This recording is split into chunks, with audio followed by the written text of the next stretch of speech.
최근 공무원 시험이 있었는데 경쟁률을 보니까 요즘 우리 청년들의 그 퍽퍽한 답답한 삶이 느껴졌습니다. 9급 공무원 시험 경쟁률이 4,910명 모집에 22만 8,368명이 모여서 무려 46대 1 경쟁력으로 뽑힌 겁니다. 그나마 작년에 비해서 조금 많이 뽑아서 좀 낮아진 겁니다. 작년에는 4,120명 모집에 22만 1,853명이 지원해서 무려 54대 1 정도의 그런 경쟁률을 뚫고 공무원에 들어간 것입니다. 그 중에서도 가장 인기 있는 공무원은 교육행정직 공무원이었는데 무려 올해 225대 1, 그것도 좀 낮아진 수치입니다. 작년에는 297대 1의 경쟁을 뚫고 그 어려운 자리에 가게 된다는 것입니다.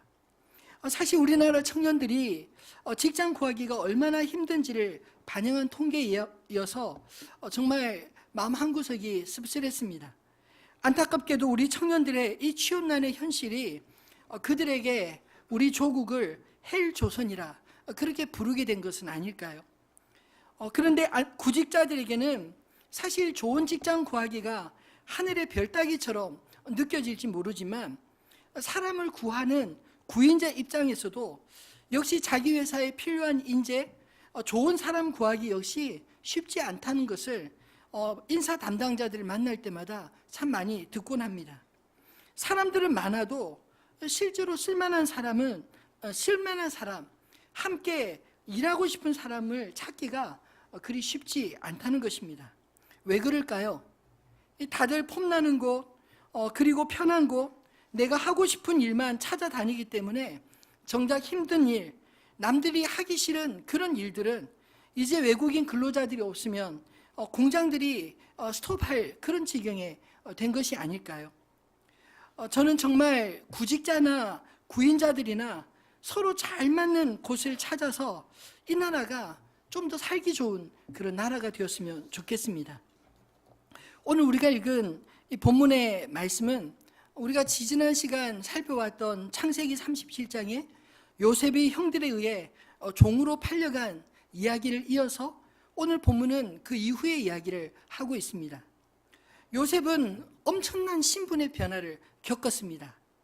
아버지에게서 가장 사랑받던 아들이었는데 미래가 평탄한 그런 아들이었는데 하루아침에 이제 스스로는 아무것도 할 수 없는 그런 종의 신세로 전락하게 되었기 때문입니다.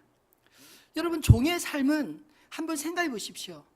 그야말로 모든 것이 수동적인 삶이 아니겠습니까? 내가 가고 싶다고 마음대로 갈 수가 없습니다. 하고 싶은 일을 하는 것이 아니라 주인이 시키는 일만 죽어라 해야 되는 것이 그 종의 일인 것입니다. 심지어는 자기 목숨조차 전적으로 주인의 뜻에 의해 결정되는 이런 삶이 무슨 행복이며 미래를 꿈꿀 수 있을까요? 그런데 오늘 본문을 읽어보면 이상하게도 이 본문에 기록된 요셉의 형편이 그렇게 불행하고 힘들어만 보이지 않는 이유는 무엇일까요? 우리 생각에 고개가 갸웃거릴 정도로 오히려 오늘 성경은 요셉의 삶을 긍정적으로 묘사하고 있습니다. 오늘 말씀을 읽으면서 우리가 요셉의 삶이 불행하게 보이지 않는 이유는 요셉이 애굽에 혼자 툭 떨어져 살아간 것이 아니라는 그 사실을 우리에게 상기시켜주고 있는 것 아닐까요? 그렇다면 오늘 말씀을 통해 하나님께서 요셉의 삶을 통해 우리에게 들려주고 싶은 메시지는 무엇이겠습니까? 요셉의 신분 변화 속에서 우리가 미처 보지 못하는 그 무엇을 보여주고 싶은 것 아닐까요? 비록 우리가 감당하지 못할 일을 당한다 할지라도 내가 이전에는 한 번도 경험해 보지 못한 새로운 곳에 홀로 떨어져 있을 것 같을지라도 우리는 결코 혼자 살아가는 존재가 아니라는 사실을 기억하라, 그렇게 말씀하신 것 같습니다. 여러분, 요셉의 급격한 신분의 변화처럼 만약 우리가 그런 일을 당한다면 우리가 하나님 앞에 물을 질문이 있지 않습니까? 하나님, 왜 저에게 이렇게 하십니까? 나를 혹시 버리신 거 아니신가요? 두려움에 떨며 그렇게 질문하지 않을까요? 그럴 때 오늘 창세기 39장의 이 말씀을 통해 저 여러분에게 들려주시는 주님의 음성을 듣게 되기를 소원합니다. 가족에게조차 버림받았던 요셉이었지만 오늘 성경을 보면 하나님께서는 요셉을 버리지 않으셨고, 그리고 홀로 애굽에 떨어져 살아가는 것 같지만 오히려 그 낯선 애굽 땅에서 여호와 하나님께서 그와 함께 하셨다, 그렇게 말씀하고 있습니다. 오히려 그가 버림받은 것처럼 보였을지라도 사실은 하나님이 함께 하시는 새로운 삶을 애굽에서 시작하게 되었다는 것을 오늘 창세기 39장은 우리에게 말씀하고자 하는 것 아닐까요? 저는 오늘 요셉의 이야기를 통해서 세상에서 그리스도인으로 외롭게 살아가는 우리의 삶을 다시 한번 돌아보게 하시는 말씀이라 믿습니다. 여러분, 세상 속에서 하나님의 사람들은 어떤 존재일까요? 오늘 요셉을 통해 우리에게 약속하신 두 가지를 붙들고 승리하시는 저와 여러분 되기를 소원합니다. 첫 번째로, 하나님의 사람은 결코 숨겨질 수 없다라는 것입니다. 오늘 본문 속에서 가장 흥미로운 말씀은 3절입니다. 우리 3절 말씀 같이 한번 읽어볼까요?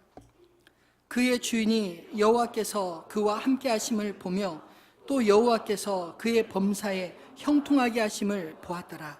아멘. 여러분이 말씀을 자세히 주목해 보면 여호와 하나님을 누가 보았다고 이야기합니까? 예, 요셉이 본 게 아니라 오늘 본문에 보면 그의 주인이 여호와께서 그와 함께 하심을 보며 또 여호와께서 그의 범사에 형통하게 하심을 보았더라. 보았다고 이야기를 하고 있습니다. 아니, 어떻게 이 보디발이 하나님을 아는 사람이라는 그런 기록이 전혀 없는데 그 이방의 땅, 특히 다신론 국가에 살아가는 이 시위대장 보디발이 하나님을 보게 되었을까요?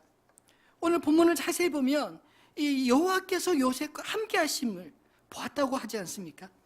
여호와께서 요셉이 하는 범사에 그를 형통케 하심을 그가 느끼고 눈으로 보는 것처럼 그렇게 보았다고 말하지 않습니까? 보디발이 사도행전에 아나니아처럼 신실한 하나님이기 때문에 그가 사울을 찾아 가라는 음성을 듣고 찾아가 그의 눈에 비늘을 벗겨낸 것처럼 어느 날 보디발이 기도 중에 하나님의 계시를 받고 요셉을 자기의 종으로 선택해서 그에게 편안케 하고 자기 집에서 자기 다음으로 높은 지위를 이 청년에게 맡겨라, 뭐 이런 계시를 받고 했을까요? 성경 어디에도 보디발이 하나님을 경외하는 사람이라는 말도 나와 있지 않은 것을 보면 그가 자신의 신앙 때문에 요셉을 동질감 있게 잘 대해준 것만은 결코 아닌 것 같습니다. 그렇다면 도대체 보디발이 요셉을 하나님이 함께 하시는 사람으로 어떻게 알아보게 되었을까요? 물론 친위 대장이라는 직임에 걸맞게 아마도 보디발은 사람 보는 눈이 남다를 것은 분명할 것 같습니다. 그러나 오늘 본문이 마치 보디발의 높은 안목을 평가하기 위해 기록된 말씀이 아니라면 요셉에게 다른 사람에게 없는 어떤 특별함이 있지 않았을까요? 그 특별함을 오늘 본문 속에서는 사실 요셉 안에서 설명하고 있지 않습니다. 다만 그의 삶의 비결을 한마디로 짧게 이야기하는데 여호와께서 요셉과 함께 하셨다, 이것밖에는 기록하고 있지 않습니다. 그렇다면 또 궁금한 것이 있죠.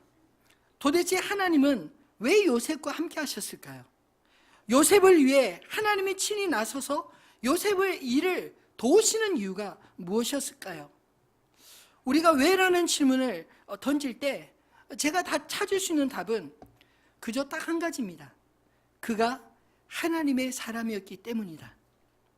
아브라함, 이삭, 야곱의 하나님을 이 요셉이 애굽에 가서 고난 중에 그가 하나님을 인정하고 믿고 그리고 그의 입술을 통해 끊임없이 하나님을 고백했기 때문에 보디발이라는 주인이 이 요셉이라는 청년이 입만 떼면 하나님을 이야기하고 그리고 그가 하는 일에 대해서 하나님을 찬양하고 그 일하는 것마다 막힘없이 형통함의 열매가 나타나는 것을 보면서 이 보디발이 요셉이 하는 말과 요셉의 삶의 열매를 보고 그의 모든 삶의 비결은 바로 그가 섬기는 하나님 때문이구나, 이것을 깨닫게 된 것 아니겠습니까?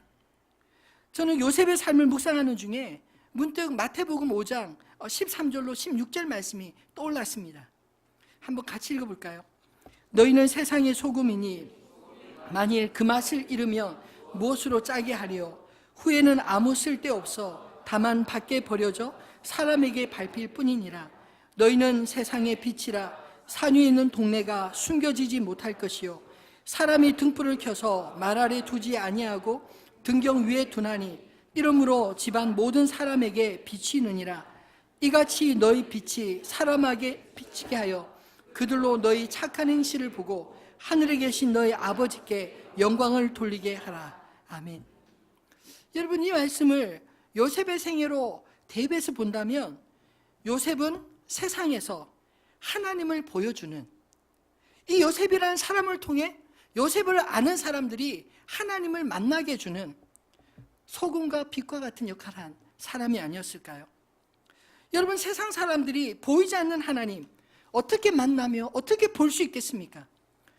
방금 읽었던 16절 말씀처럼 이같이 너희 빛이 사람 앞에 비치게 하여 그들로 너희 착한 행실을 보고 하늘에 계신 너희 아버지께 영광을 돌리게 하라. 여러분, 이 말씀도 자세히 보면 사실 누가 하나님께 영광을 돌린다고 말하고 있습니까? 소금과 빛처럼 살아간 그리스도인의 삶을 보고 그들을 통해서 하나님을 만난 사람들, 그들을 통해 하나님을 보게 된 사람들이 하늘에 계신 하나님께 그들을 통해 영광을 돌리게 될 것이다. 이 말씀 아닌가요? 오늘 보디발이 요셉을 통해 하나님을 본 것처럼 세상 속의 그리스도인은 이 땅에서 하나님의 이름으로 보냄받은 자들임을 기억하시기 바랍니다. 하나님은 우리를 통해서 이 땅에 하나님 자신을 나타내기를 원하시고 우리의 삶의 모습을 통해서 살아계신 하나님을 세상 사람들이 볼 수 있기를 원하십니다. 내가 만약 하나님을 부끄러워하지 않는다면 하나님도 우리에게 자신을 숨기지 않으시고 우리를 통해 자신을 드러내 보여주지 않겠습니까? 마치 요셉처럼 하나님의 사람이 그 안에 함께 하시는 하나님을 스스로 숨기지 않는다면, 부끄럽게 여기지 않는다면 하나님의 사람은 이 세상에서 숨길 수 없는 마치 어둠 속의 빛과 같은 존재로 주님이 사용하실 줄로 믿으시기 바랍니다. 어둠이 빛을 숨길 수 없듯이 세상에 비친 우리를 산 위에 있는 동네가 숨겨지지 못할 것이요 사람이 등불을 켜서 말 아래 두지 아니하고 등경 위에 두나니 이름으로 집안 모든 사람에게 비치는 줄 믿으시기를 바랍니다. 두 번째로 세상 속의 그리스도인 하나님의 사람에게는 늘 복이 따라다닌다는 그 사실을 여러분 약속으로 받으시기를 주님의 이름으로 축원합니다. 요셉을 알아본 보디발은 요셉에게 그 어린 나이에 집안 모든 사물을 다 맡겼다고 성경은 이야기하고 있습니다. 오늘 본문 속에 위탁하였다라는 말이 4절과 6절에 두 번 쓰이지 않습니까? 이 말은 그 요셉에게 자기가 할 수 있는, 자기가 할 일을 요셉에게 다 위탁하여 맡겼다는 것입니다. 마치 요셉을 위탁 경영자로 자기 집안의 대소사를 살피고 그리고 종들을 부리고 그리고 농사 짓고 그 모든 것들을 다 헤아리고 관리하는 그 모든 것들을 맡겼다는 것이죠. 5절에 보면 그의 모든 소유물을 주관하게 한 때부터 놀라운 일이 이 보디발의 집에 일어났다고 말합니다. 그것은 여호와께서 요셉을 위하여 그 애굽 사람의 집에 복을 내리심으로 여호와의 복이 그의 집과 밭에 있는 모든 소유에 미친지라, 이렇게 말씀하고 있지 않습니까? 그것도 역시 여호와께서 요셉을 위하여 이 모든 일을 행하셨다라고 말하고 있습니다. 근데 여러분, 그 복을 누가 받은 것일까요? 요셉이 받았습니까? 요셉의 주인 보디발이 받았습니까? 우리가 생각하기에 요셉이 받았을 것 같은데 성경을 자세히 보면 요셉은 그래도 종입니다. 종의 것은 없습니다. 다 주인의 것입니다. 요셉이 열심히 일을 하면 그 대가는 다 주인이 받았다고 말하고 있지 않습니까? 그런데 오늘 본문 4절을 보면서 저는 새로운 것을 또 발견하게 되었습니다. 요셉이 그의 주인에게 은혜를 입어 섬김에, 이 요셉의 주인에게 요셉이 은혜를 받았다. 그 말은 이 요셉의 주인이 요셉을 잘 대우해 주었다는 것 아닐까요? 적어도 우리가 처음 직장을 들어갈 때 직장에 들어갈 때 어떤 마음으로 들어갑니까? 감사하다, 고맙다, 이제 나도 직장이 생겼구나, 뭐 이런 기쁨이 있지 않을까요? 근데 그 기쁨도 잠시 시간이 좀 지나면 그것은 너무나 자연스러운 것이 되고 마치 그 받는 것보다 일하는 게 훨씬 많은 것처럼, 억울한 것처럼 그렇게 느껴지지 않나요? 여러분, 근데 오늘 본문에 보면 요셉이 그의 주인에게 은혜를 입어 섬겼을 때 5절에 보면 곧 이어서 여호와께서 요셉을 위하여 그 애굽 사람의 집에 복을 내리셨다, 이렇게 말하고 있습니다. 저는 이 본문을 생각하면서 우리가 하나님을 알지 못하는 직장의 상사이든 사업주이든 그에게 은혜를 입는다면 하나님께서도 우리를 인하여 비록 내 소유가 아닐지라도 우리 직장과 사업체에 내가 그곳을 섬기는 그 자리에 있는 것만으로도 나로 통해 복을 주시는 줄 믿으시기를 바랍니다. 세상 사람들은 그저 직장의 상하관계 혹은 주인과 계약관계 이렇게 볼지 모르지만 성경은 그렇게 말하고 있지 않습니다. 이것은 요셉이 의도한 것이 아니지 않습니까? 그는 그저 팔려간 존재이고 그가 원해서 그 집에 있는 게 아닙니다. 그럼에도 불구하고 오늘 성경에 보면 그에게 은혜를 입고 있다고 말하고 있는 의도가 무엇일까요? 여러분이 다니고 있는 직장에 여러분이 은혜를 입고 있다고 생각하면 어떤 변화가 일어날까요? 그리고 나로 인해서 하나님께서 그들에게 복을 주시도록 나를 통로로 사용하신다 생각하실 때 여러분 어떤 변화가 일어나겠습니까? 저는 오늘 본문이 우리의 생각을 이렇게 전환시키는 말씀이라고 믿습니다. 하나님은 하나님의 사람들에게만 복을 주시는 분이 아니라 하나님의 사람들을 통해서 그가 하는 모든 일에, 그가 머무는 모든 곳에서 복을 내려주시기 원하시는 분이심을 믿으시기 바랍니다. 오늘 본문의 요셉의 삶을 우리의 관점으로 보면 사실 별로 좋아 보이지 않습니다. 성경에 쓰인 요셉의 형통이라는 것이 우리가 생각하고 추구하는 것처럼 일하지 않아도 먹고 놀 수 있는 삶이 아니지 않습니까? 내가 하고 싶은 일 마음껏 하며 내가 다니고 싶은 곳 마음껏 여행할 수 있는 그런 삶이 자유가 있는 것도 아니지 않습니까? 그저 자기에게 맡겨준 일을 최선화해서 감당할 수밖에 없는 그 종의 삶의 형통이라면 무슨 형통일까요? 그럼에도 불구하고 왜 성경은 형통이라는 말을 사용하실까요? 2절과 3절을 다시 보면 그가 형통한 자가 되어 그의 범사에 형통하게 하심을 보았더라, 이렇게 말씀하고 있습니다. 저는 이 말씀을 묵상하면서 이 형통이라는 것이 단지 일의 결과만을 의미하는 것이 아니라 일하는 사람으로 묘사되고 있다는 사실을 새롭게 깨닫게 되었습니다. 즉 형통한 자라는 말을 이렇게 설명하면 어떨까요? 막힘이 없는 자. 즉 보디발이 무엇을 시켜도 이 요셉을 통하면 막힘없이 일이 척척척 진행되더라 라는 것입니다. 다른 종들에게 맡기면 앞에서는 예해놓고 그 감당치 못해서 쩔쩔매거나 또는 뒤에 가서 쑥덕쑥덕 거리거나 또는 못하겠다고 반발하거나 표정이 굳거나 이런 일들이 있는데 이 요셉은 독특하게 그에게 무엇을 시키든지 그는 막힘없이 잘 해내더라는 것입니다. 이것이 보디발이 요셉을 보았던 그의 형통함이 아니었을까요? 여러분, 어떤 사람은 무슨 일만 시키면 이래서 안 되고 저래서 안 되고 안 되는 것만 생각하는 사람이 있습니다. 여러분, 그런 사람하고 일하면 얼마나 깝깝할까요?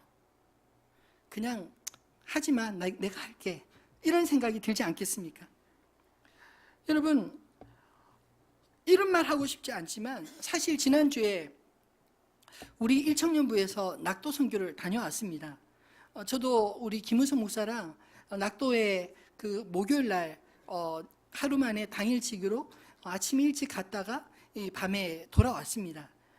그리고 오는 길에 생각해 보니까 내일 어떻게 오느냐 물어보니까 이 총신대까지 이렇게 낙도 팀들이 그 전남 장흥 기도원에 모여서 그곳에서 선교 보고를 하고 그리고 5시에 출발하면 아마 한 10시 반, 11시 넘어서 10시 반에서 11시 넘으면 이제 총신대로 다 집결한대요.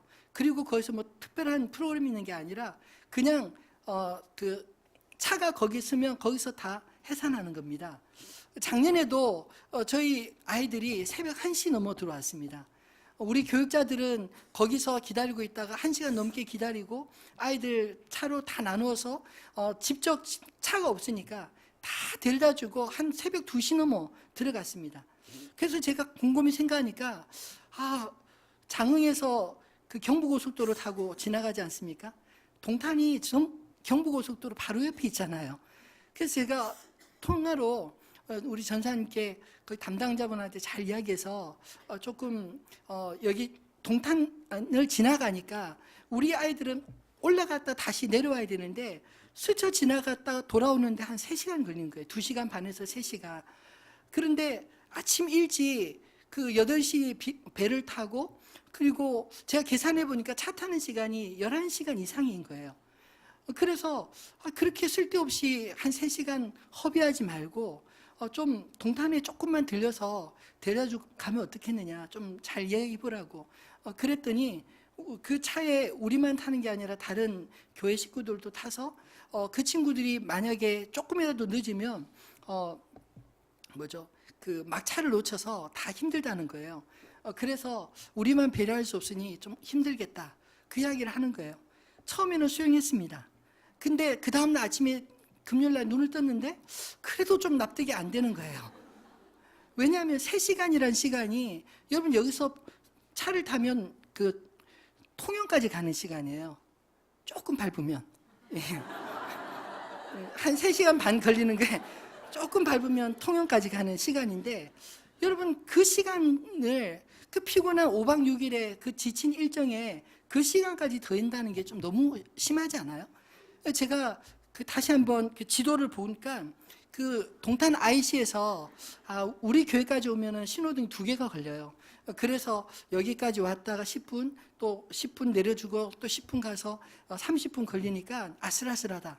그건 납득이 된다 치고 그래서 곰곰이 생각하니까 여기까지 오지 말고 그 성심병원 거기서 유턴하면 신호가 하나도 없더라고요.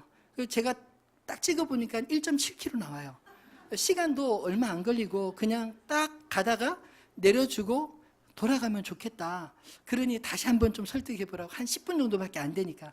알고 보니까 그 시간 잡힌 시간 중에 저녁 먹는 시간 40분, 그 다음 또 한 번 휴게소 가는 시간 그 20분. 그래서 휴게소를 2번 거치는 시간 1시간 포함된 거예요.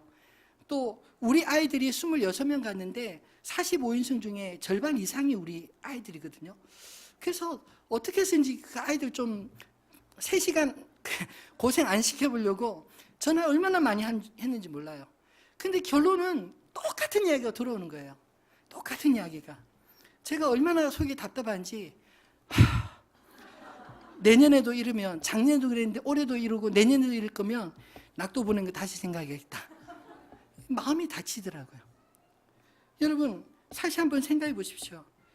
조금만 우리가 경직되지 않으면 우리가 계획한 것 사실 처음 계획할 때부터 좀 우리 동탄의 식구들을 생각해서 좀 차를 잘 배치할 수 있지 않았을까요?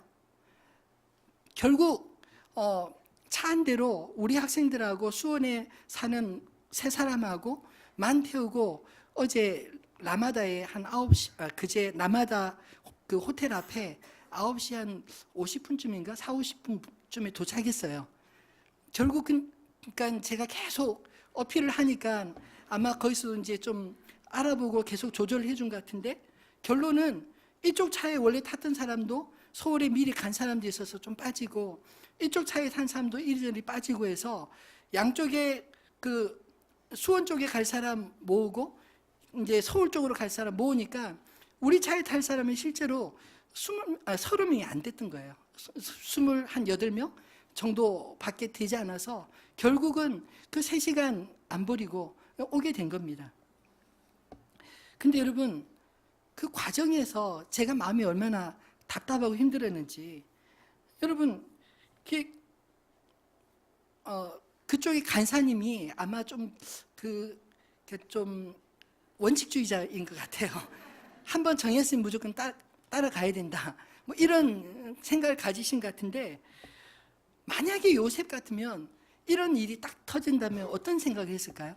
만약 요셉이라면, 아마 요셉이라면 안 됩니다 이렇게 안 했을 것 같아요.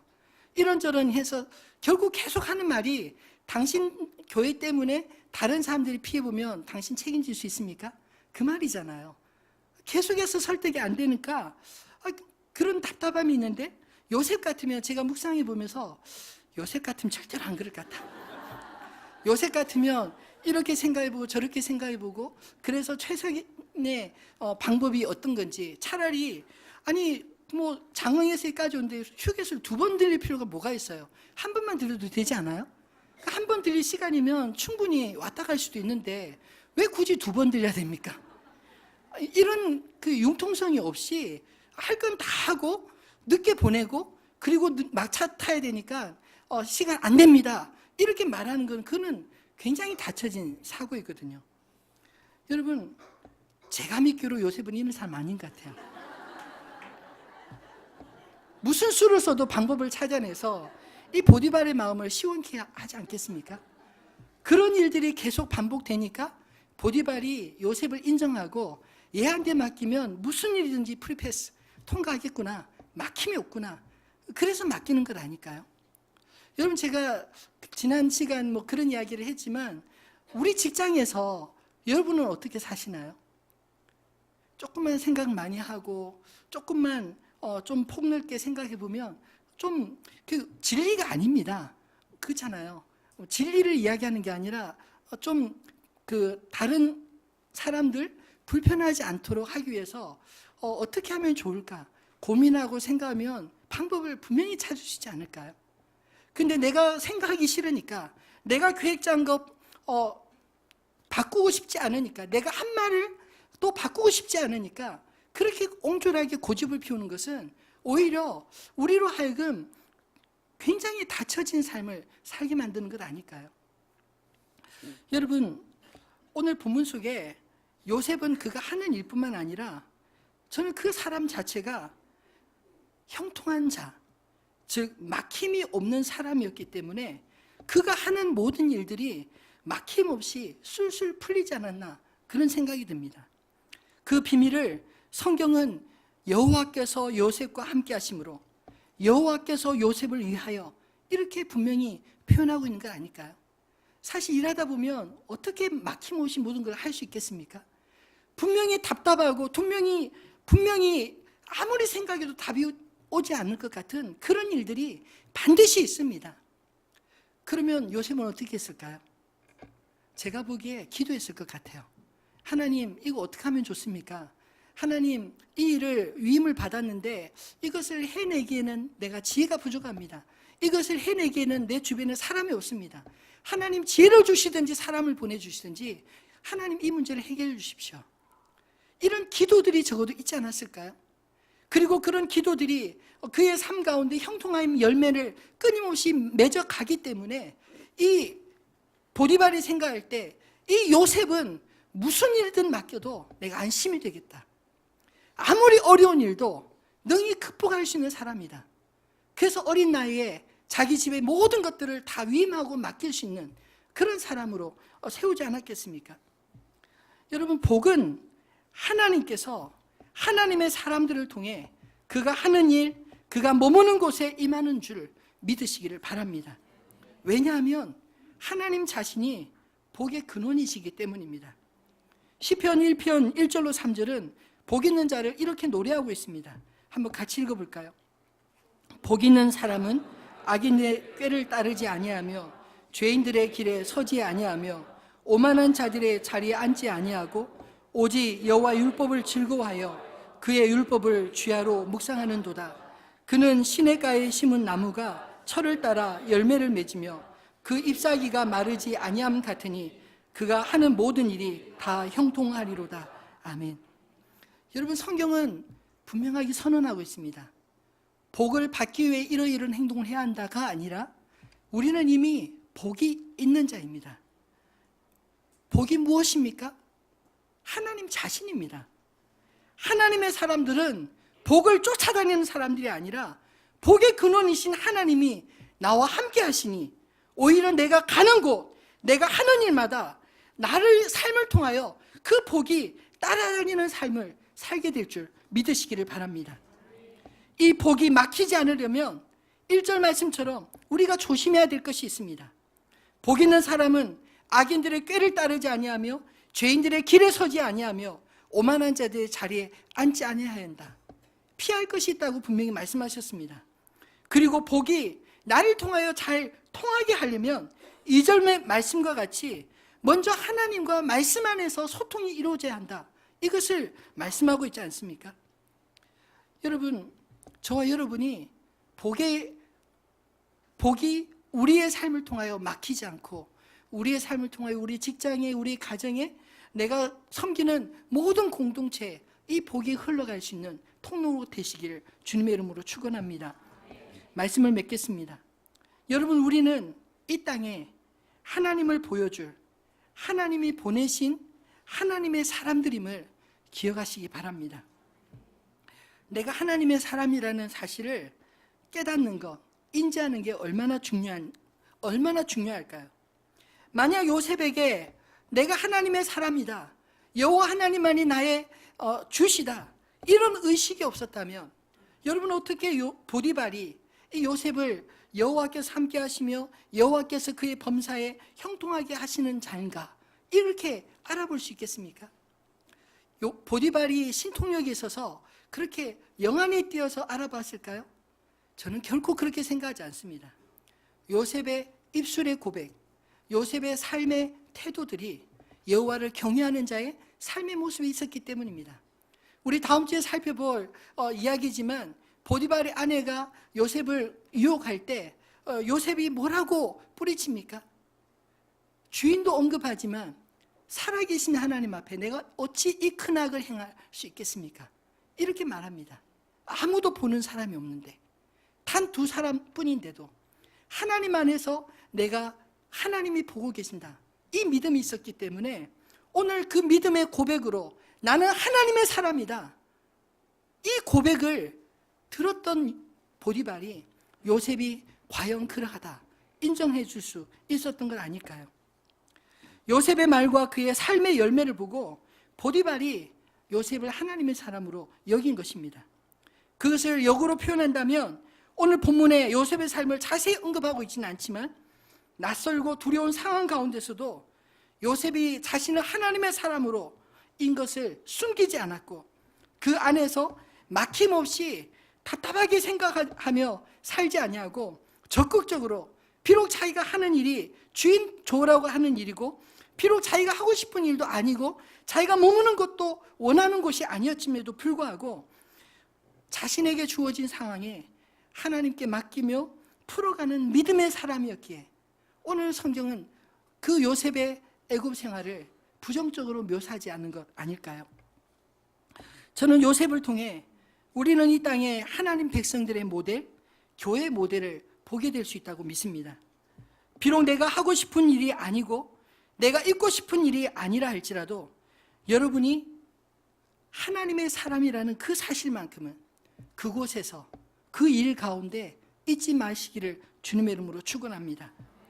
내가 하나님을 부끄럽게 여기지 않으면 하나님도 나를 결코 부끄럽게 여기지 않으시고, 내가 하나님을 찾으면 하나님도 나의 기도에 결코 외면하지 않을 것입니다. 그래서 하나님의 사람들은 숨겨지지 않을 것입니다. 하나님의 사람들은 그래서 어느 곳에 있든지 복이 따라다니는 인생이 될 것입니다.